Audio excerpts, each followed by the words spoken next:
A very close friend of mine, not so long ago, being unable to deal with the stress that he had at his university in the United States of America, had planned to come back to his eager parents and his excited friends after withdrawing his master course.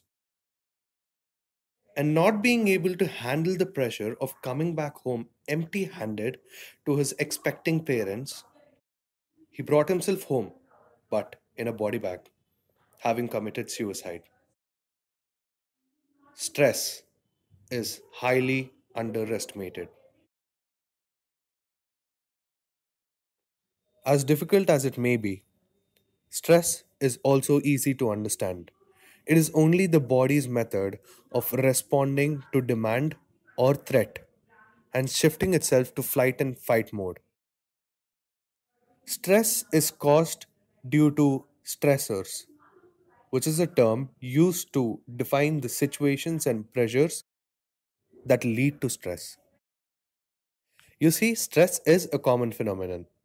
Approximately 1 out of every 75 people that you come across may experience panic disorder. This is something that has been brought to us by National Institute of Mental Health. Stress is also a top health concern for US teens between 9th and 12th grades. And yes, not only US teens, but we know very well as to how difficult the situation in India has been. Keeping only teens apart, 80% of workers feel stress on job, and 42% also say that their co-workers need help to manage the stress.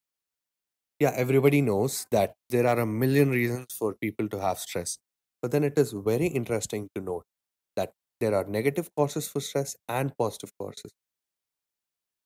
The rabbit hole deepens. Stress is also caused by internal factors.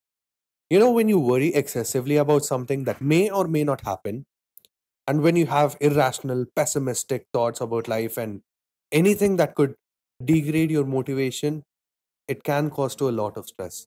And this can also lead to depression and suicidal thoughts. I'm on a deadline right now, and I'm supposed to submit this video within a week, and this also causes a lot of stress to me.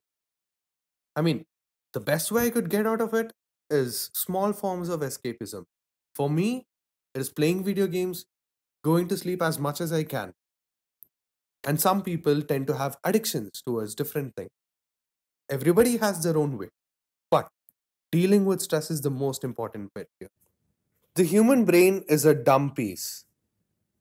The stress response of the human brain kicks into the extent to which the body will feel that you are in a life threatening situation, even if it is only mental pressure that you're having.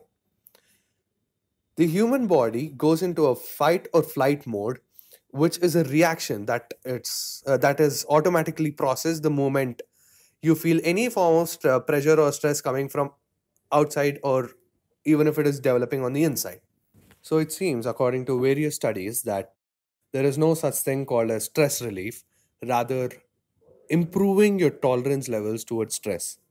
And this could be done by various methods, such as having a supportive network, or having a sense of control, or, maybe even having an attitude or an outlook towards various ways of dealing with stress. Here are some interesting facts about stress. Every person has their own tolerance levels when it comes to dealing with stress.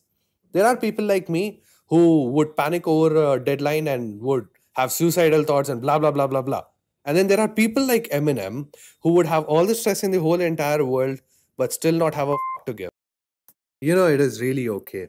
Everybody goes through a lot of stress every single day. Everybody has their own way of dealing with things, except if at any point of time you are unsure about it, refer back to this video. Keeping all these in mind, have a good day and have a good life ahead. Everything will be alright.